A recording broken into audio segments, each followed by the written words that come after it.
obboleettii koo ishee qaalii ishee jireenya kan ishee aarsaa gootee hundumaa maatii ishee mataa ol qabuuf ilaaltu ija namaa ishee ormi ifatee maatiin ishees hala goome rakkoon mataa ishee dha'ee kan namni isheen hubanne rakkoo ishees ni himanne dhiignis funyaaniin ba'ee ishee imimmaan buustee gadda ishee irraa hir'istu ifatamuun dadhabne jireenya kan ishee dhiistee obbolaa ishee guddistu garuu galata hin qabne yaa ishee hedduun ganamtee dafqa ishee dhabdee boossu osoo mana ishee hawwituu rakkoof mana ormaa teessu dhugumatti qaalii rakkoo nama hedduu furtee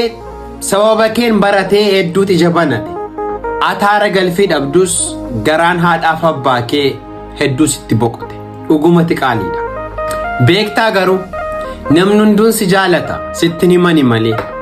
biyyuun si raajeffata cimina kee ilaale jabaadhu dhobsa keen fixiin hamileen kee siin bu'iin ati biyyaafuu furmaata ati nama addaati obsotoo lafa bu'ee dhuguma siin fakkaata.